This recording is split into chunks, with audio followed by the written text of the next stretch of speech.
Morning everyone. যদিও বাইরে এখনো মর্নিং হয়নি, চলো তোমাদেরকে বাইরেটা দেখাই এখন কি অবস্থা বাইরে। এখনো মানে চন্দ্রমামা ডোবেনি, তারা মামারা দেখা দিচ্ছে, মানে বাইরে এখনো রাত্রি, কিন্তু আমার গুড মর্নিং হয়ে গেছে।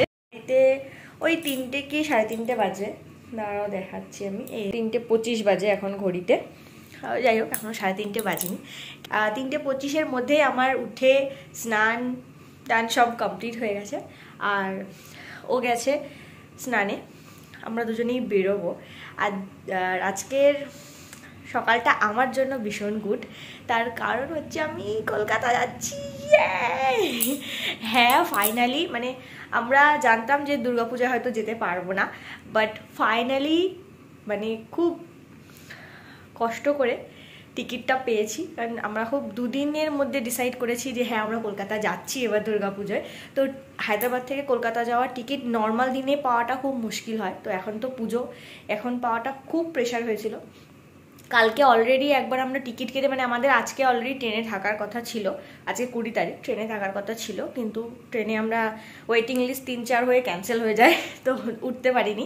দেন আমরা কালকে আবার টিকিট কেটে মানে কাটি আজকের মানে ওঠার জন্য, 20 তারিখ ট্রেনে ওঠার জন্য। সো থ্যাঙ্কফুলি অনেক কষ্ট করে সেই ট্রেনের টিকিটটা আমরা পেয়েছি। তো আর এই এক্সাইটমেন্টটা ধরে রাখতে পারছি না, তো আমি তো প্রায় রেডি হয়েই গেছি, ও রেডি হবে। 3:30 বাজে, আমাদের ট্রেন হচ্ছে 5:40। আমরা এখান থেকে, আমাদের স্টেশনটা একটু দূরে, আমরা বেরোবোই 4টে নাগাদ। তো চলো আজকের পুরো ব্লগটা তোমাদের সাথে শেয়ার করব। ফাইনালি পুরোপুরি রেডি, আর আমাদের লাগেজও রেডি। এবার হচ্ছে ঘরে ফেরার পালা। কি এক্সাইটেড? তো সুপার এক্সাইটেড। কার না এক্সাইটেড লাগে বলো? হ্যাঁ, কলকাতা যাওয়ার জন্য ভীষণ এক্সাইটেড, পুরো এক্সাইটেড। বাইরেটা পুরো অন্ধকার, লোকজন নেই, আর এই যে চলে এসছে আমাদের সারথি। এবার হচ্ছে একে একে জিনিসপত্র তোলার পালা।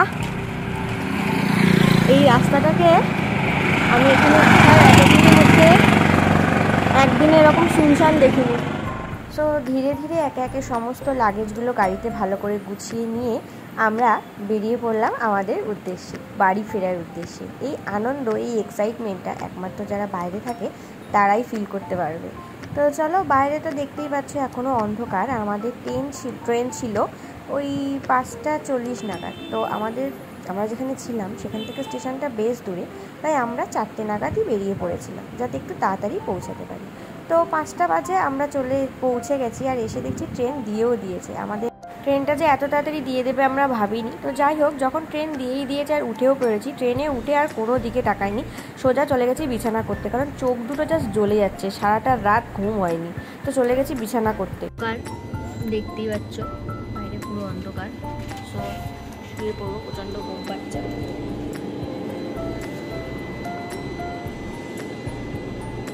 ডান। সো ট্রেনে যখন উঠেছিলাম তখন ছিল বাইরে অন্ধকার, আর ঘুমিয়ে পড়েছিলাম। আর ঘুম থেকে যখন চোখটা খুললাম তখন দেখলাম বাইরে পুরো ঝলমল করছে রোদ্দুর।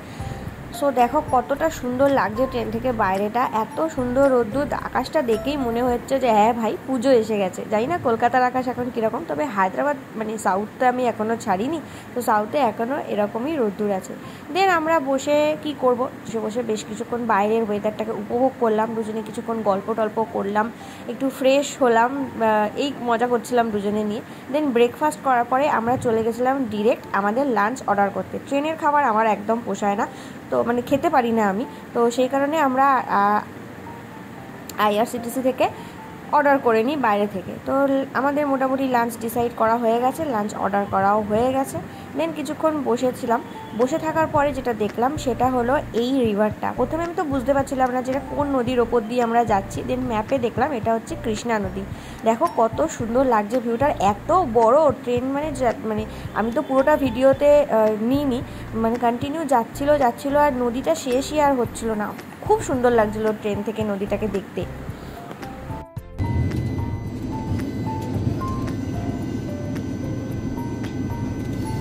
বাজে 1:10, আর এই আমাদের ট্রেন বিজয়ওয়াড়া স্টেশনে ঢুকলো।